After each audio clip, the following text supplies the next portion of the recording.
it's just what's on the screen. So good morning, everybody. Welcome to Primary Edu 365. It's a real pleasure to welcome you this morning.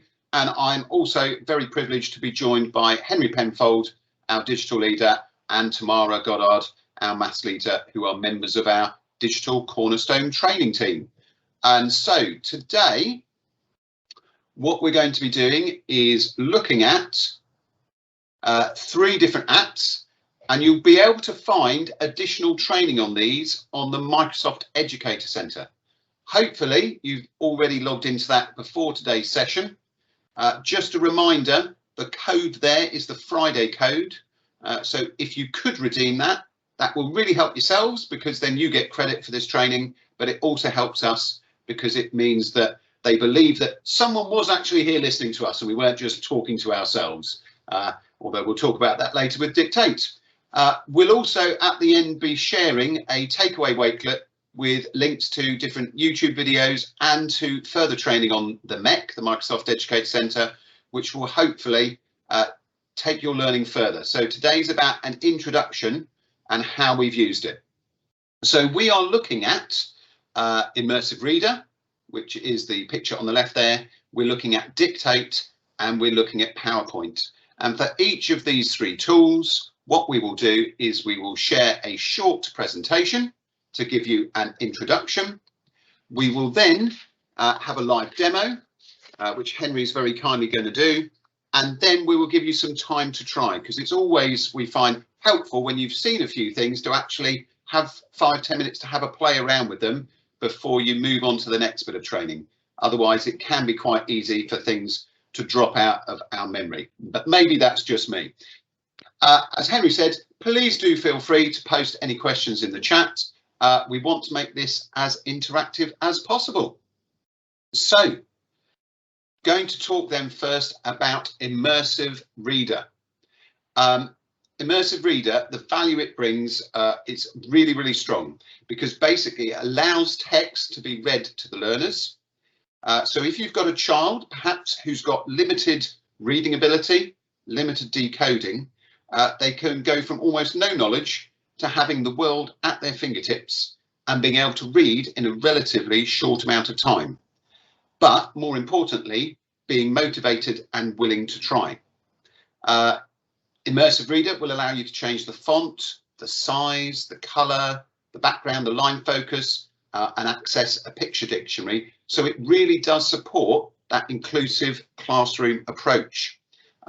Learners can conquer perhaps any previous fears or uncertainties they had and realise that they can access something that has previously perhaps been inaccessible to them. And we've seen that with some of our children here at Cornerstone this year. So for them, no longer is text and written word sort of an enemy to them or something to be frightened of. In short, Immersive Reader can be used to foster a love of reading in everyone.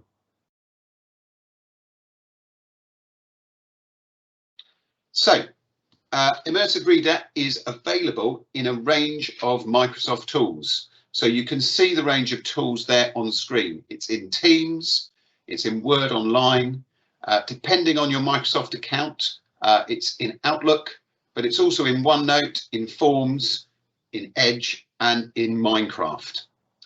In the Office Online version, you can find Immersive Reader across these tools. In an inclusive classroom, Immersive Reader supports many types of students, including those who have specific learning difficulties, such as dyslexia and those with hearing and visual impairments.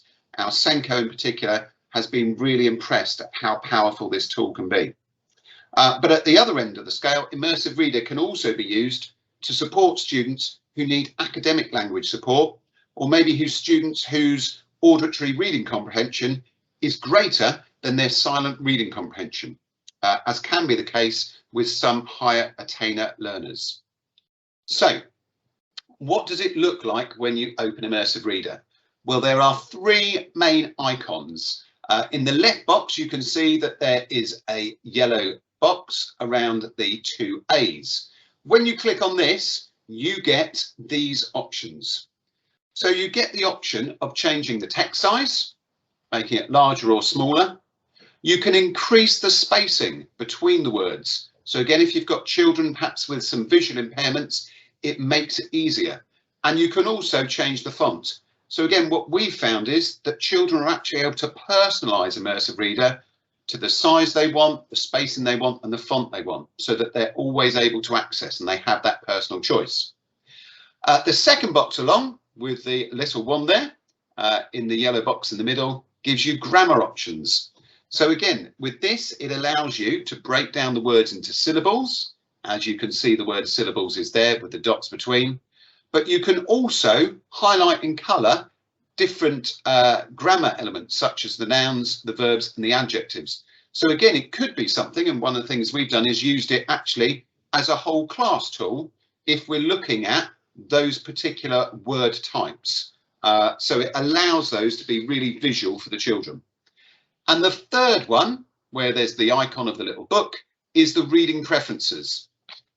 This is really great because it allows the children to choose how they focus on lines. You can see 3 boxes there. They can choose to either have just one line at a time focused up, so as it's reading to them, they're just focusing on that line, or they can have 3 lines, or they can have the whole text. The other thing that is really great and built into Immersive Reader is the picture dictionary. So it may be that they hear a word read, but they've got no idea what it means. They can pause Immersive Reader, they can then click on the word, and it will show them a picture to give them an indication and to support their understanding of the knowledge of that word.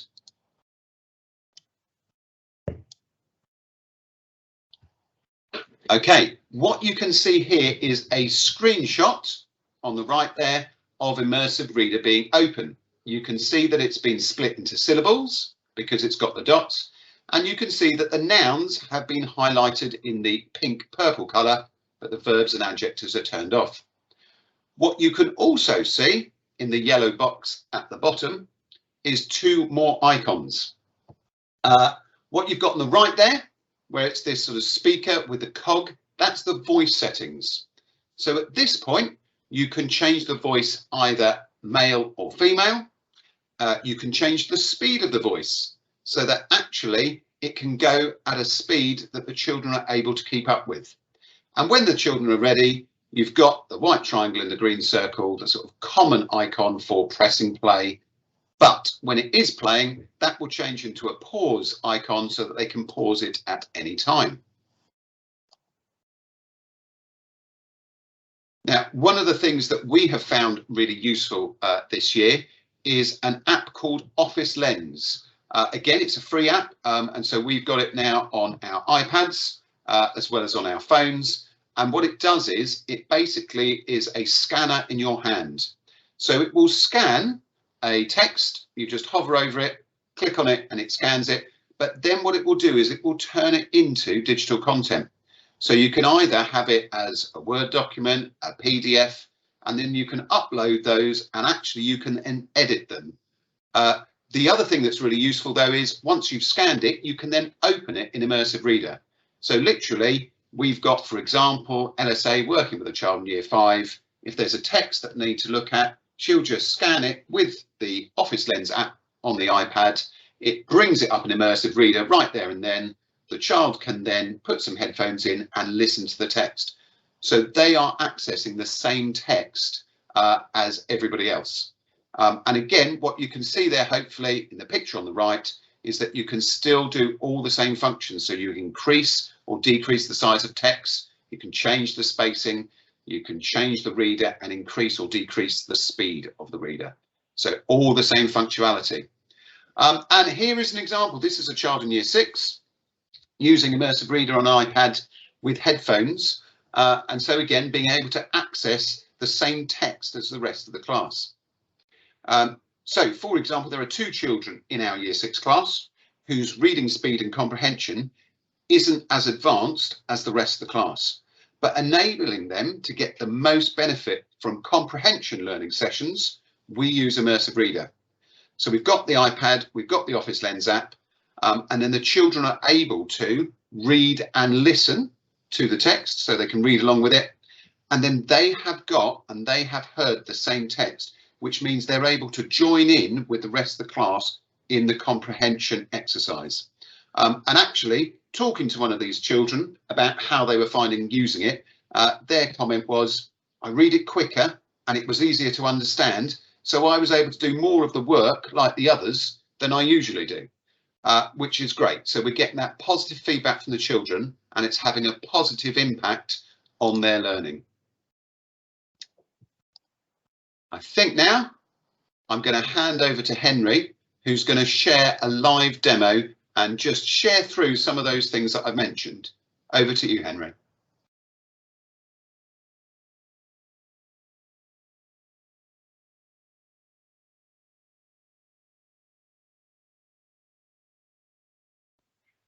Super. Thank you very much, Tim. I lost my mouse for a second, so I was just trying to look for it on my screen. This is an example of Word Online, and I've taken a part of text from a 500-word story winner. And you have the toolbar at the top, and this is obviously, I've copy and pasted this text from the website. And if you click on the view, this is where you access Immersive Reader. And you can access this through the desktop app using the latest versions of Office and also online. So I click on Immersive Reader and it starts to think about and then put it into Immersive Reader, as you can see on the screen here. So I can simply straight away just play back the text. Once there was a librarian. Her name was Silent Susie. And as you can see, you can hear the sound that have came out from that. I may want to start it, but actually I didn't want to start it right from the beginning. Actually, this was the element that I found harder to read. This caused some problems in the library. One day a girl came into the library. Her name was Laughing Lily. So as you can see, there's lots of alliteration there with the names. We can choose an element that we can start from to help us with that. So as this is our simple control play button, and what's really nice about it is that the if you use it as part of Office Lens through an Android or an iPad, it looks exactly the same, just a more condensed version. All of the buttons and everything look the same. So I have the choice of a male or a female voice, and I can choose as well the speed that I would like to read it at. So I can choose it if it's quicker. If it's too quick, you can't actually hear it at all. And obviously I can slow it to make it Lily. She was 4 years old and was very excited about books. So actually for the lower attainer readers or children that are less confident, it may be that by slowing it down, they understand the text a bit more. Maybe they need it slightly quicker. So that's particularly one of the elements you can do. Then we have the text preferences. And one thing that's really great is that it remembers your text. So if you're logged in as a pupil's account into Office 365, this remembers the exact settings that I used from the previous day. So you have the options to change the text size, as you can see, to a suitable size. I can also increase the spacing or decrease it. I can also change the font to make it suit for me with the 3 different fonts that it chooses. And then you have a huge range of colors that you can choose on top of that. That shows that. Then if we look into the grammar options, you have the factor that you can turn on the syllables to show each of the syllables in the word. And also we can look at changing and showing the parts of speech. So as you can see there, it's highlighting the nouns in the verbs in the text. We can also highlight the adjectives and just focus on just highlighting one element within that. I can show the labels above it. So as you can see, it's done a short acronym to show that they are adjectives. And it makes it really accessible and really easy. And actually, as a whole class teaching tool, the factor of understanding the different parts of speech is obviously a really important element. It can be that you can type in sentences into it and share those sentences with the children and pick out what are the nouns, what are the verbs, what are the adjectives and the adverbs.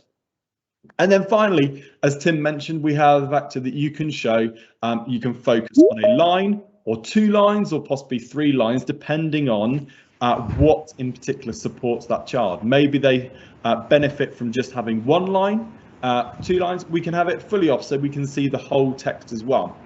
And as we play it, and if I was to slightly increase the text size, you will see that it will automatically scroll down as well. She went up to the counter where Silent Susie stood. And that was right at the end of the text. If I make the text just slightly bigger, so then we can scroll up slightly, and we play from here. Books. She spent half an hour reading. Nothing could distract her from the books when suddenly she needed to go to the toilet. So as you can see here, it scrolls down automatically. So actually it removes that barrier for the children that they don't have to worry. Obviously, each of the words are highlighted as they speak. And if I was to suddenly hover over a word or click on a word, I can see an image, a picture dictionary image showing us and supporting that understanding. I can also click on the listen icon and it will tell me the word. Counter. As you can see, it told me that was the counter. So we can really visually drill down and pick on particular words if they're unsure of an understanding. And as you can see, the different images appear for each one of them. So that's particularly with that, and you have to ensure that Picture Dictionary is on to enable that. We can also translate to a range of different languages. I know that during our lockdown that the year 3 bubble were discussing and working about writing a letter, and they translated the letter as part of their learning quest that we were looking at into learning to do with Chinese. They translated it into Chinese. So as you can see here, we can translate. There we go, into Chinese. There, so we can see it. So actually, if you have children that actually English is not their additional first as an additional language, you can easily support that. So actually, if there's possibly French, we can translate that, and there we have it, and it will read it back to us. Autrefois bibliothécaire, elle s'appelait Suzy. C'était une dame très gentille, mais il y avait une chose en elle qui était mauvaise. So actually that supports that all learners, and actually if English isn't their first language, it can support their understanding with that. A great thing that is actually that Immersive Reader is also accessible in a variety of different tools, as Tim shared with us. So we can absolutely access the same thing within PowerPoint. So once again, we go to View, and if I was to click on Immersive Reader, we can then access the text through Immersive Reader. One thing that's also really useful, so this was the actual text from the website of the 500 words. And as you can see here, at the top right-hand corner, we have an icon, which is a book and the reading. This shows that this page can be put into Immersive Reader and can be used to read back. So actually, recently, as part of my learning that I've been doing in year 4, we've been learning about the Egyptians.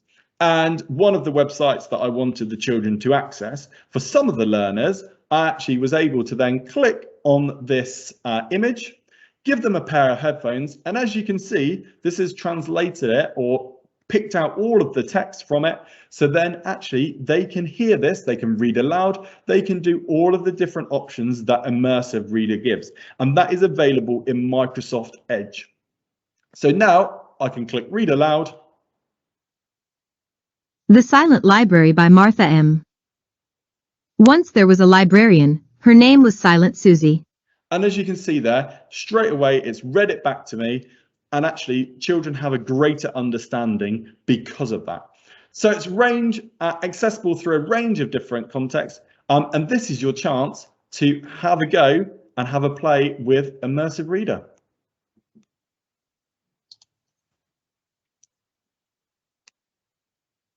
Please remember the chat is open, so while you're playing, if you've got questions, feel free to pop them in the chat or to raise your hand if you want to ask us a question. Thank you, Ali, for that feedback.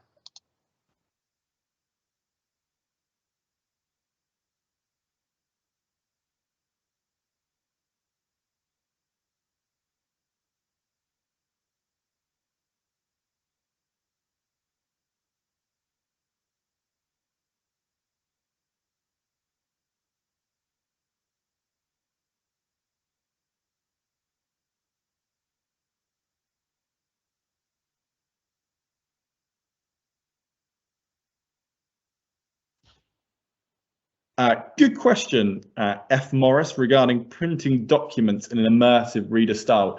I wouldn't necessarily say you can print documents in that style. I would probably say that a possibly hack around it would be to put it into Immersive Reader and then taking a screenshot of that if you wanted a particular element of a text. But you can't necessarily print like that.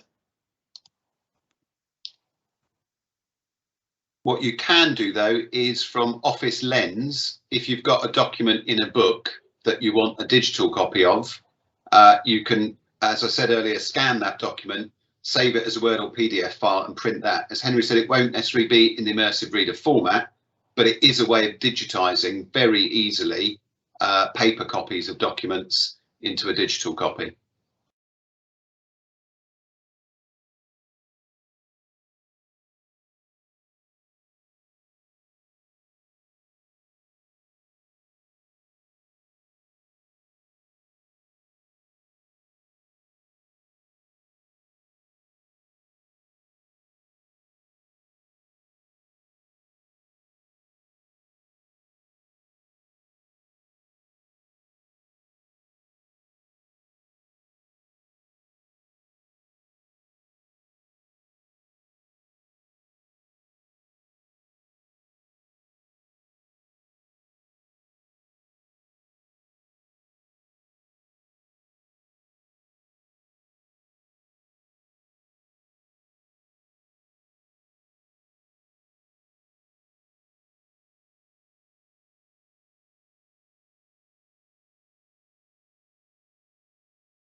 And just another top tip while I think about it, this is an example of using OneNote for Windows 10, which is an app that you can download through the Microsoft Store.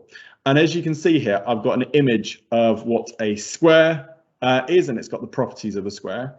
If I right click and click copy text from image, if there's some text on the image, I can then copy that into a PowerPoint. So I actually copied that exact text from that into a PowerPoint, or it could be a Word document. And as you can see here, it has copied all of the text from that. Obviously, if there is text and pictures, it may find it quite a bit harder. But if you had images of a book that were necessarily quite accurate, you would then be able to take the text from that picture.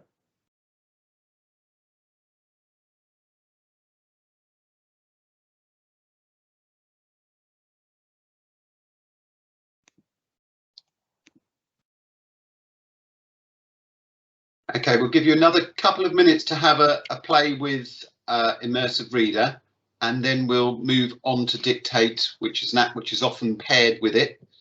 So a couple more minutes.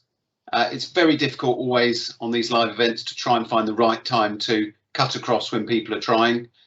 So giving you a 2-minute warning, and hopefully that will give you sufficient time to play and to learn about the app.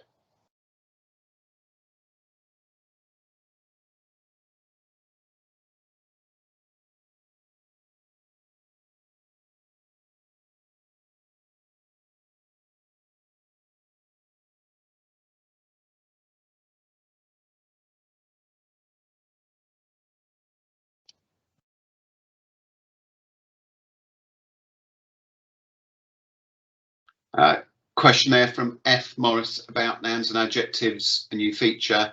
As they don't come up in my Word, mine looks slightly different.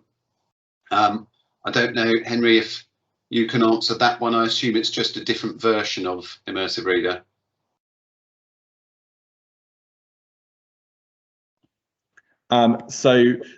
There will be some differences between what you can access on the web version and what you can access on the online version. So my offline version looks like this, and as you can see, it's typed into Immersive Reader.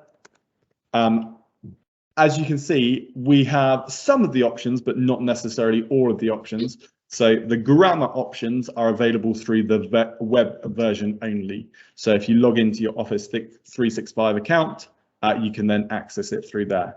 You obviously have other things that you can access through that, and you obviously have this read aloud function. I think some things are necessarily put into the Word Online version first, and then transferred across. But I know that at some point there will be an even keel between all the different versions of offline and online.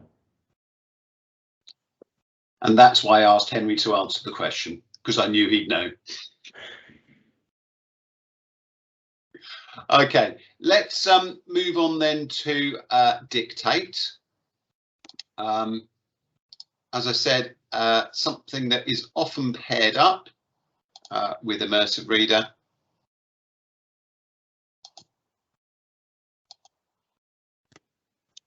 And this is the symbol, looks like a microphone, an old-fashioned microphone that you will often see. And it's available in these apps, so you can use it in PowerPoint Online, Word Online. Again, depending on which tenancy you're with, it can be used in Outlook, and it can also be used in OneNote.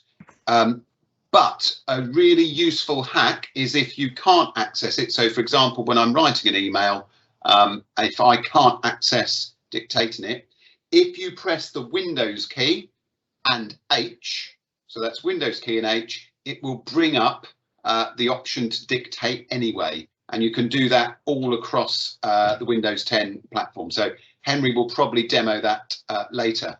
The other thing I would say with this is, just like the Immersive Reader for learning and for children, we know that some of the children struggle a little bit when they're asked to write. They might have great ideas, but getting it down can often be quite tricky. So one of the things that our, particularly our year 4, 5 and 6 who've been using Teams and OneNote this year, one of the things they've really loved, both in class and for home learning, is the fact that Dictate is built into OneNote. So when they're busy doing their answers to questions or being asked to write a paragraph or two as part of their home learning, they can literally just sit there and talk into their computer. The staff aren't always grateful for this, because documents I like to share with the staff, I found I do this now, and my documents come as long as I want them to be, because I can just sit there and talk. Again, some of the staff worry when they hear me talking to myself, but I am actually talking to my computer, so it's not just me in the room. So really powerful tool, both for children and for staff. And as I said, across the different apps that you can use, it's always that sort of common logo there of the blue and grey microphone. And we've got a couple of examples here. So on the left, you've got an example there of a child, I think this was either year 5 or year 6, and they were busy having to write some poetry, looking at lines of the poem, how could they respond to it, etc., etc. And this is all through OneNote, and they've been able to sit there and just dictate this so that actually the computer's writing it for them. On the right is another example of how actually I've used Dictate. So as a head, occasionally they let me talk to the children and let me out my office, and it's, as always, really interesting talking to the children, asking questions about their learning and how they're finding school. And so with these pupil conferences, what I decided to do this year was, rather than write them by hand while I was talking to the children and then type them up afterwards, actually I thought, let's save myself time. I took my laptop along, I had a Word document, a Word Online document open, and I just clicked Dictate, and this is how it came up. The only challenge with that was I started with the laptop facing the children, and they were far more interested in seeing their words appear on the screen, and then forgot what they were saying. So my tip would be, just make sure they can't see the screen, otherwise they're obviously curious and they will follow that. So that's Dictate. It is simple, but it is so effective and so powerful. I'm going to hand back to Henry to do the next demo. Thank you, Henry. Thank you very much, Tim. So we have now, if I was to bring back in my window that had the start of the 500-word story. One thing to clarify regarding this app, or this element of the app, this is available within Word and the offline version, as well as Word Online. So as you can see, we have got the icon up here. And Ms. Clark, you have your hand up. Yeah, could you just make the text, make the screen a little bit bigger for everyone, please, no as possible? Thank you. So as you can see here, we have got the beginning of my text, and all I have to do is click dictate. As you can see, it will probably ask you more than likely whether you want to use your microphone and allow that. And then at the bottom here, you can see that it's told me that it's listening. We have a help, and also we have dictation settings. So as you can see there, it started to try and understand what I was saying. So as you can see, you've got the different languages. So I can change that to English UK. You can see the microphone that it's using. It will also, you can choose whether to auto punctuate, and also it will block out any swear words if it's an angry email that you're writing or an angry letter. So we have, let's have a go again. Today, we are learning about nouns and adjectives. Full stop. So as you can see with things, sometimes you have to ensure that you speak clearly because sometimes they can be misconstrued. As you can see, adjectives was done as objectives. And we can also give it commands, for example, like starting a new line. So if I was to continue from here, new line. Today is Friday, the end of the half term. Full stop. So I can give commands such as full stops, commas, and that will insert at the places that you ask it to be inserted.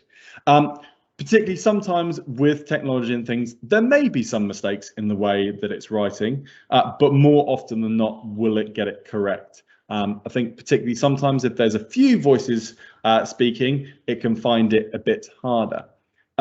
One thing which is new as part of Dictate is if you have an audio file that you have recorded, possibly you have done a conversation with someone and it's recorded as an audio, you can, there is an element which is very much on the horizon and very much being worked on at the moment, which is called Transcribe.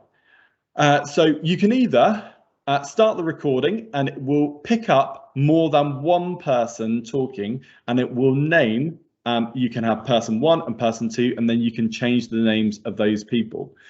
We can also upload an audio as well. And with this, it would detect the different voices that are part of the audio also. So you will see that also Dictate is available in PowerPoint under the icon you can see here, and really accessible and really easy to access, and makes things quite a bit easier. So this is your chance to have a go and have a play. Any questions, please feel free to use the chat.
Gareth, I would say possibly there's one more version of Word that is more up to date than Word 19. So that could be the reason why that it's not necessarily accessible. Tim did mention about this C and the Windows key and H. That's a great tool because it can be used across a number of different platforms, and it doesn't necessarily have to be in Word or PowerPoint or something. So I recommend having a go with that. Literally just pressing Windows key and H, you'll see a bar that will appear at the top. It may mean you have to install the English language or the language that is suitable.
Usually, Gareth, it's under the settings, and if you type in dictate, you have to install the language. I would recommend. If not, hopefully you've got some IT support or an IT guru in school.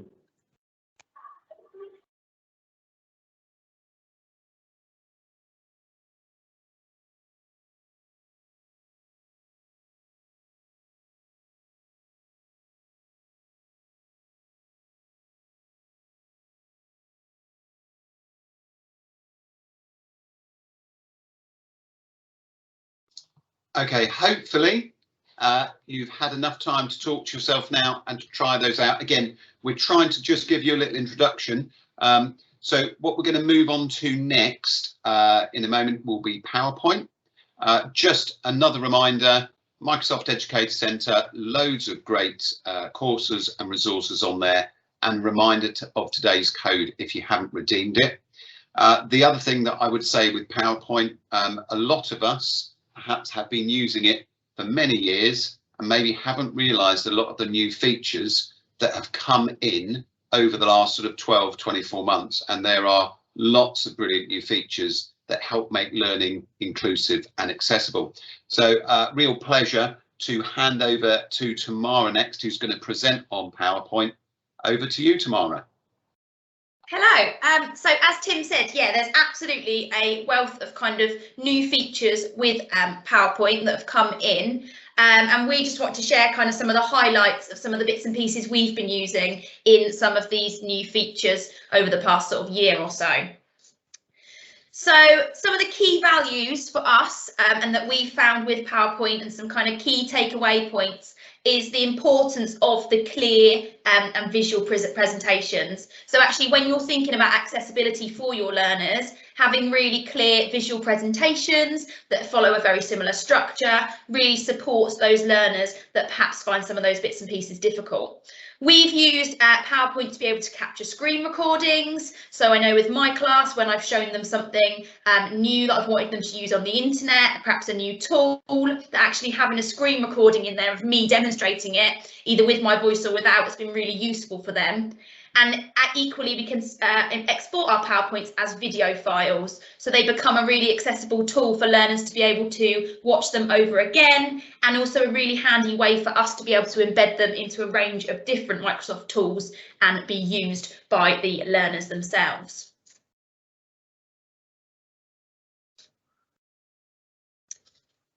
So when you're looking at recording a PowerPoint, you can do this either through the 365 version or through the desktop version, the app, and it's using the Slideshow tab at the top of the toolbar. When you click on that, you then get the record slideshow button, and there's a range of different ways you can record your slideshow once you've made it. So you can either start from the beginning or just do a current slide. So if you've got particular slides that need narration, you can add narration to those. You can add timings and transitions, and it's easy to go back, and if you make a mistake, re-record a certain bit for your learners. So I've just done a virtual information evening about a residential, and what I did is did an informal Q&A, but actually did a recording of a PowerPoint so that the parents can watch that at any time they like, and it's 10 minutes long, and actually they can go back to that, and we're now not tied in with having to do an evening. We can use those PowerPoints instead. We've equally used them for our learners in school, but actually the children can go back and watch that as many times as they like by having a recording of it. From that recording then, you can save that as a video, which makes it really easy to share or be watched on any device. So actually they can then be watched on iPads, watched on phones, and learners can go back to them at any point. To export it and save it as a video, you go onto the Export tab on the left-hand side, click Create Video, and then we always go for the internet quality. The medium-sized file makes it a bit smaller and a bit quicker when you're saving it. Click Create Video and you'll end up with an MP4 file, which can be uploaded into any folder or platform, shared online, shared on Microsoft Teams, wherever you want to share them, but a good way for learners to be able to access it. And they also then can't go back and change original PowerPoints. They can just view it as videos, which is really, really useful. Screen recordings then, you can see here by clicking on the Insert tab at the top. Right on the far right hand side you get the screen recording button, and as soon as you click on this it takes you to a separate screen and you're able to then do a recording of whatever it is. So during lockdown, when I was live learning with my class, I would often make little PowerPoints. I would show them it live on a class call, but actually I would then put a screen recording in a PowerPoint so they could go back and watch it as many times as they needed to of them using a particular tool or doing a particular activity. It's really easy. As soon as you click screen recording and start recording, it literally, once you finish, it pops it straight into the PowerPoint for you. There's no messing about. You don't have to find it anywhere. It's literally just there, which is really, really good. And then Designer is another tool which we can use with working with PowerPoint online. So when we're using the online version, this is really good again for accessibility. It offers lots of clear and professional looking designs, which helps save you time, but also makes it really visually accessible for your learners. So in the Design tab at the top, by clicking on Designer, down the right hand side, you'll get lots of different designs, which can make it really visually sort of pleasing, but also can have that similar structure the whole way through a PowerPoint for your learners as well.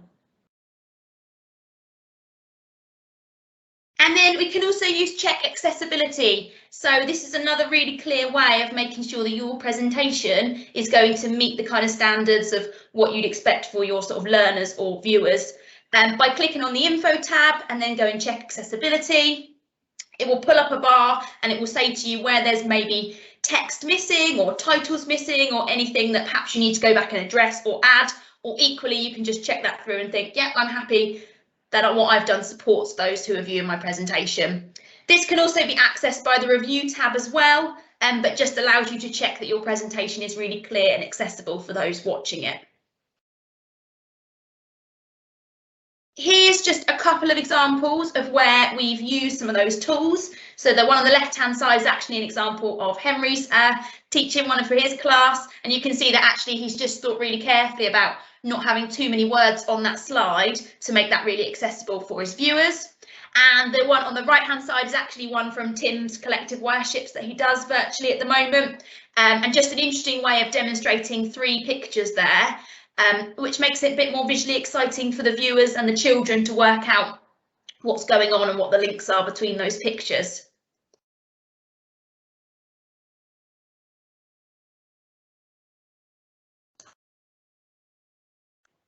Thank you very much indeed, Tamara. So it's over to me with a demonstration.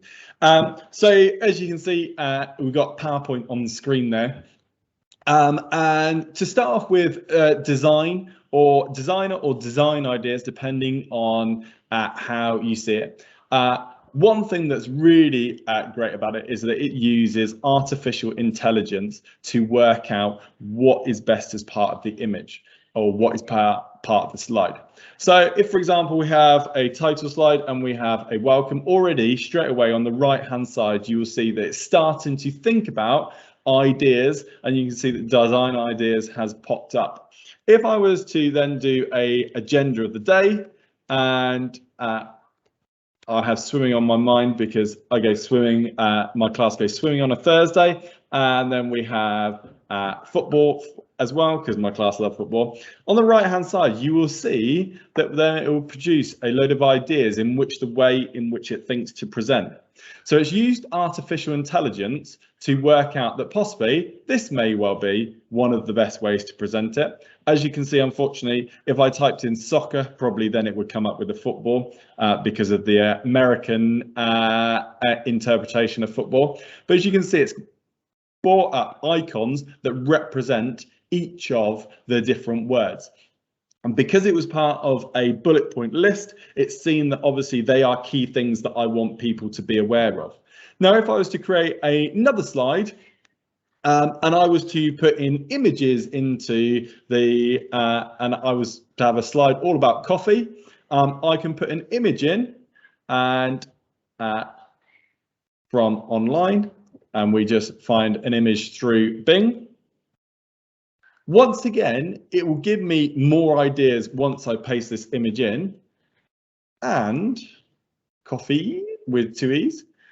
As you can see, once the image has come in and I get design ideas, you will see that the themes start to match. So because I chose this theme at the beginning that had a blue border here, now the artificial intelligence starts to think now, actually, Henry likes to use this color, and you can see the range of different ideas, and the ones at the top obviously linked to that color at the top. So now actually you're producing a really professional slideshow in a really easy way and really manageable as well. If I was to get rid of this text box here, now it will adapt it and it will say, actually, Henry doesn't want to put any pictures on, any text on this slide apart from our title. So now we have the factor of coffee.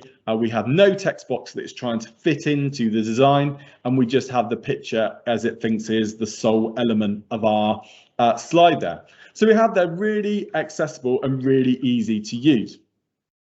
Tamara touched on the factor of recording slideshows. So you have the option to record from the beginning and record from current. One thing that's a key thing with that is just being careful that actually when you make a transition to another slide, to actually pause and just wait, because sometimes if you definitely if you talk over a transition, that will be missed. But it's sometimes best just to pause and just wait for that. We can also take a screen recording. So as you can see here, we have the option under the insert that I can do screen recording. And as soon as I click that, then it will give me the option to choose an area. So I can either select the whole area. I can either select this area if there's that just particular area that I want to focus on, because I know that there's going to be some mad animation that's going to come up in a minute that I want the children to see. I can then choose that. I click record. I can include the audio in there, or I can record that I show my pointer or not. So if my pointer, my purple pointer turns up in this area, it will show the pointer. If I turn this off, then if my pointer was still in this area, it's not going to show it on the video. So I can click record and it will give me a warning of counting down. And as you can see, it's recording at the moment. You have the option to pause. You also have the option to stop. Then I can click on stop. And you will see that now in my PowerPoint, that fascinating bit of my screen capture is now done. And if I was to play that back, you would be able to hear. And as you can see, it's recording my awful voice over the top of that with the screen recording. So a really visual way. Obviously, Tamara talked about the accessibility. So you can check for accessibility. And the factor with the use of designer, it factors in that accessibility. And one thing that's really great about it is that actually, if you're someone that possibly is tempted to put too much information on a slide, you may have lots of images and lots of text. No comments, Mr. Clark. You then actually, it won't suggest any design ideas, which is giving you the hint of possibly taking off some information. So actually, the best thing in those situations is actually to split it into possibly 2 or 3 slides, because actually designer will only work if it can work with the information that is on the slide. If there is too much information, then it will just go, I can't give you any ideas with that. So if I was to keep putting in bits of information, then it would not like it. So as you can see now on the design ideas on the right, we have now some ideas that incorporate my great screen capture that I had. So now it's saying, oh, maybe you want it as 2 images equal together, and it will continue suggesting ideas the more ideas I add onto it. So there are particularly some great features within that you can use within PowerPoint to make your PowerPoint look really professional and make it look really great. Now, one thing in particular that I touched on yesterday, that PowerPoint has a hidden feature that some people may not be aware of.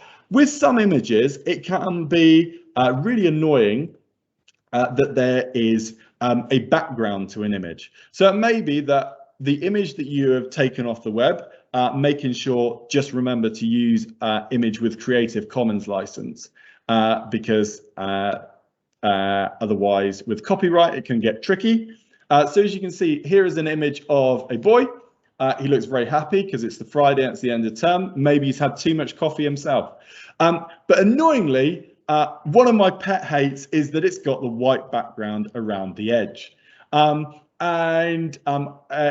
Then if I try and place it over the coffee, he's blocking the coffee. He can't drink his coffee that he really wants. So under the picture format, once I click on the picture, I can click remove background.